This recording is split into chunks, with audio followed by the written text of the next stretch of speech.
অনুশীলনী 6.5 1 নম্বৰ ত্ৰিভুজৰ কিছুমান বাহুৰ দিশ তলত দিয়া হ'ল ইয়াৰে কোনবিলাক সমকোণী ত্ৰিভুজ উলিওৱা সমকোণী ত্ৰিভুজৰ ক্ষেত্ৰত অতিভুজডালৰ দিশ লিখা এতিয়া সমকোণী ত্ৰিভুজ কাক বোলে সমকোণ এটা থাকিব লাগিব অৰ্থাৎ 90 ডিগ্ৰীৰ কোণ এটা থাকিব লাগিব এতিয়া এই ত্ৰিভুজটোত মন কৰাচোন এই সমকোণী ত্ৰিভুজটোত আটাইতকৈ দীঘলীয়া বাহু কোনটো এই অতিভুজটোৱে সমকোণী ত্ৰিভুজৰ আটাইতকৈ দীঘলীয়া বাহু এতিয়া অতিভুজ কাক বোলে সমকোণী ত্ৰিভুজৰ সমকোণৰ বিপৰীত বাহুটো অতিভুজ বোলে অৰ্থাৎ এইটো সমকোণ ইয়াৰ বিপৰীত বাহু হৈছে এইটো অতিভুজ বোলে এতিয়া এই ত্ৰিভুজটোৰ আটাইতকৈ এই বাহুটোৱে দীঘল এতিয়া এই সমকোণী ত্ৰিভুজৰ ক্ষেত্ৰত এটা সূত্ৰ আছিলে সেই সূত্ৰটো হৈছে পাইথাগোৰাছৰ সূত্ৰ এতিয়া সূত্ৰটো কি আছিলে hypotenuse square equal perpendicular square plus base square অৰ্থাৎ এই বাহুটো বৰ্গ কৰি যিমান হ'ব নহয় এই দুটা বাহু বৰ্গ কৰি যোগ কৰিলে সিমানেই হ'ব অৰ্থাৎ এইটো বাহু আৰু এইটো বাহু বৰ্গ কৰি যোগ কৰিলে যিমান হ'ব নহয় এই অতিভুজডালৰ বৰ্গ অকলেই সিমান হ'ব তোমালোকে জানাই ইয়াক এই ধৰণেও ক'ব পাৰি যে অতিভুজডাল যিহেতু আটাইতকৈ দীঘল বাহু এই সমকোণী ত্ৰিভুজৰ ক্ষেত্ৰত সেইকাৰণে এনেকৈও ক'ব পাৰি দীৰ্ঘতম বাহুটোৰ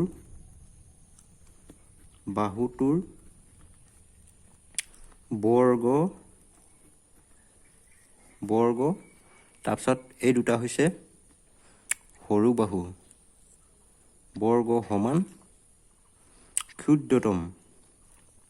সৰু বা ক্ষুদ্ৰতম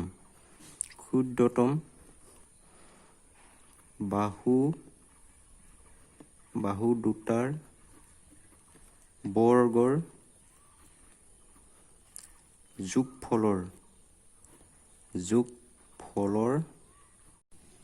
যোগফলৰ নহয় যোগফল অৰ্থাৎ এই অতিভুজডালৰ বৰ্গ কৰিলে যিমান হ'ব নহয় এই সৰু বাহু দুটা বৰ্গ কৰি যোগ কৰিলে সিমানেই হ'ব লাগিব তেতিয়াহে সেই ত্ৰিভুজটো সমকোণী ত্ৰিভুজ হ'ব অৰ্থাৎ এইটো হৈছে পাইথাগোৰাছৰ সূত্ৰ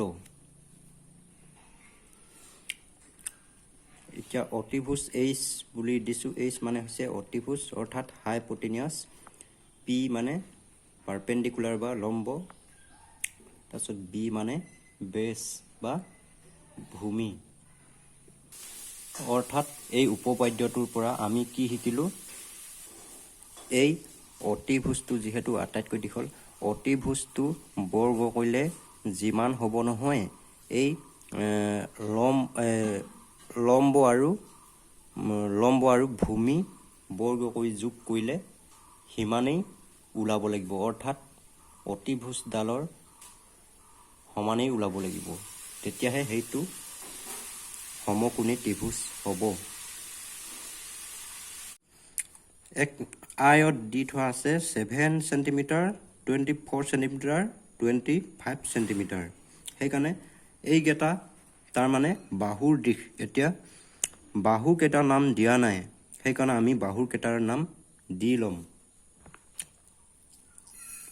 অৰ্থাৎ কোনটো বাহুৰ দিশ কিমান সেইটো ক'ব পৰাকৈ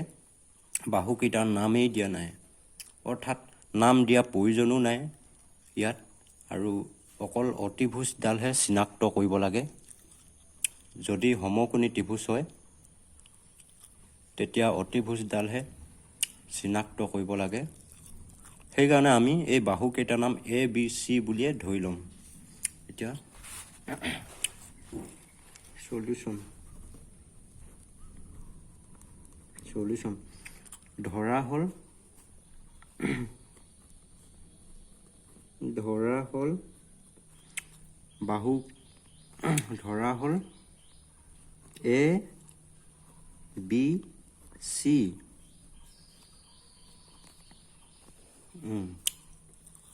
এতিয়া ইয়াত চোৱাচোন এতিয়া এইকেইটা দৈৰ্ঘ্যৰে নিৰ্মিত এইকেইটা বাহুৰ দৈৰ্ঘ্যৰে নিৰ্মিত ত্ৰিভুজটো সমকোণী ত্ৰিভুজ হ'বলৈ হ'লে কি হ'ব লাগিব এই আটাইতকৈ দীঘল বাহুটো বৰ্গ কৰিলে যিমান পোৱা যায় নহয় এই সৰু বাহু দুটা বৰ্গ কৰি যোগ কৰিলে সিমানেই পাব লাগিব এতিয়া ইয়াত একেবাৰে আয়ত আছে আয়ত চোৱাচোন আয়ত একেবাৰে দীৰ্ঘতম বাহু কোনটো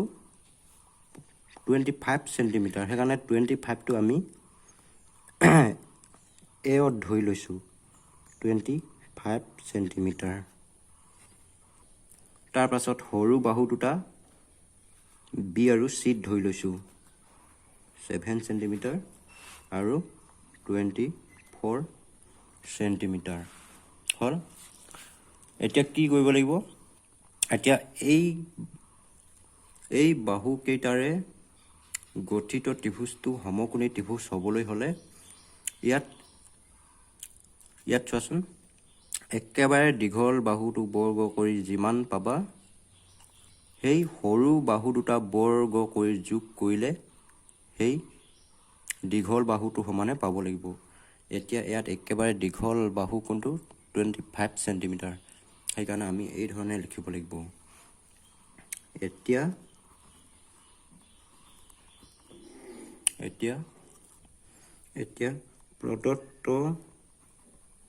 প্ৰদত্ত ত্ৰিভুজটো সমকোণী ত্ৰিভুজ হ'ব যদিহে এতিয়া সমকোণী ত্ৰিভুজ হ'বলৈ কি হ'ব লাগিব বুলি কৈছিলো a square is equal b square plus c square অৰ্থাৎ এইটো আটাইতকৈ দীঘল বাহু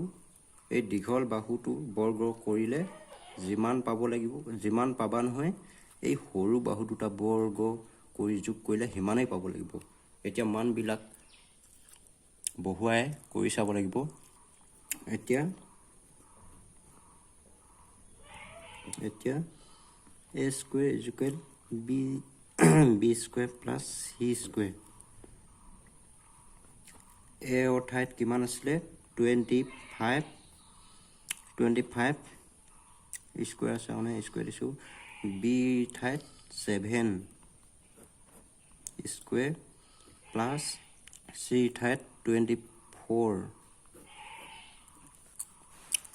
এতিয়া 25 বৰ্গ কৰিলে কিমান হ'ব 625 এটো 7 গুণ 49 49 প্লাস 24 দুটা পূৰণ কৰিলে কিমান হ'ব এতিয়া এইটোৱে যোগ কৰিলো 625 ওলালে অৰ্থাৎ left hand side right hand side সমান হল সেই কাৰণে এইটো সমকোণী ত্ৰিভুজ হ'ব এতিয়া কি বুলি লিখিব লাগিব যেহেতু লেফট হ্যান্ড সাইড সমান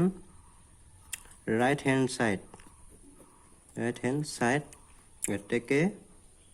প্ৰদত্ত ত্ৰিভুজটো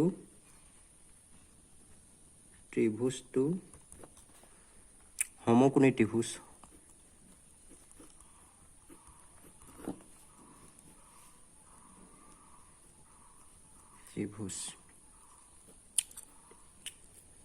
আৰু কি বাকি আছে সমকোণী ত্ৰিভুজ হলে অতিভুজডালৰ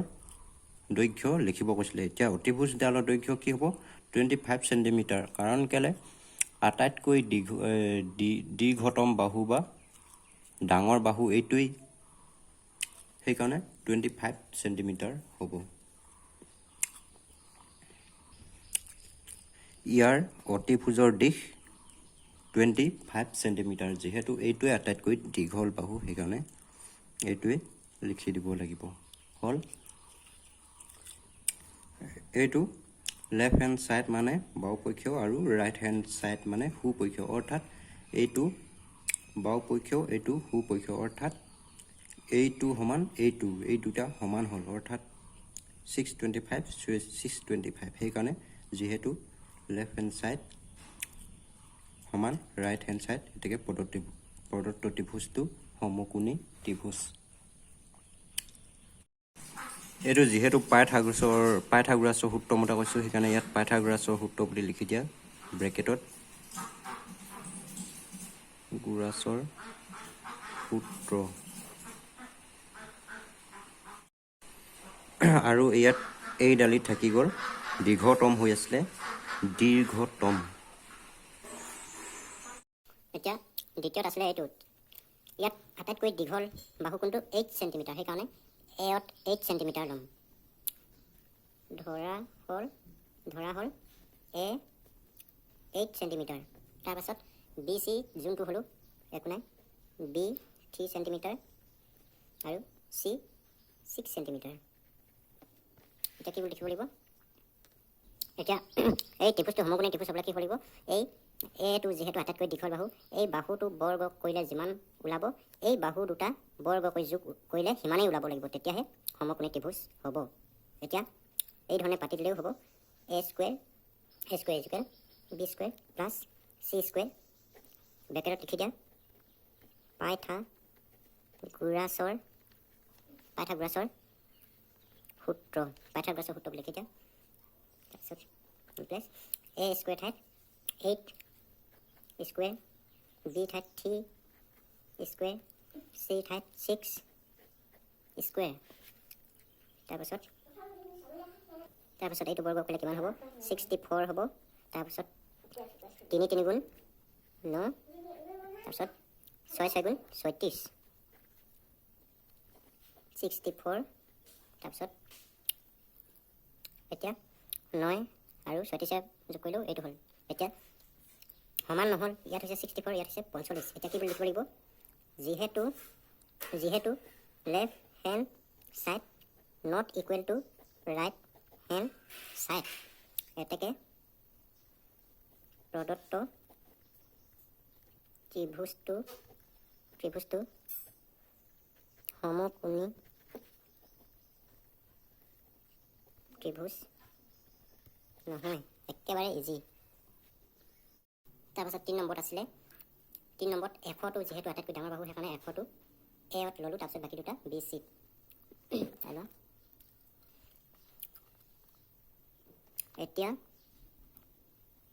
এতিয়া এইটো সমকোণী ত্ৰিভুজ হ'বলৈ হ'লে কি হ'ব লাগিব, এই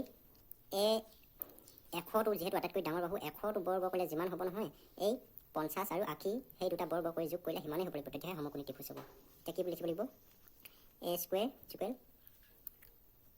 B square plus C square, পাইথাগোৰাছৰ সূত্ৰ বুলি লিখি দিয়া, পাইথাগোৰাছৰ সূত্ৰ। এতিয়া এৰ ঠাইত কিমান আছিলে 100, বি ঠাইত 50, তাৰপিছত চি ঠাইত 80। 100 পূৰণ কৰিলে কি হয় 10,000, 1 10 70,000, 1 10 70,000। তাৰপিছত 50 স্কুৱেৰ পূৰণ কৰিলে, তাৰপিছত এইটো পূৰণ কৰিলে কি হ'ব 2500, 1 10 প্ৰায় এইটো নিদিলোঁ হয়। তাৰপিছত এইটো পূৰণ কৰিলে 6,400। এইটো 2500 দেই, 2500, এই ব্ৰেকেটটো নালাগে। তাৰপাছত এইফালে 10,000 থাকিলে 70,000, এইটোৱে যোগ কৰিলে হ'ব 8,900, 900। এতিয়া সমান নহ'ল, কি বুলি লিখিব লাগিব, এতিয়া যিহেতু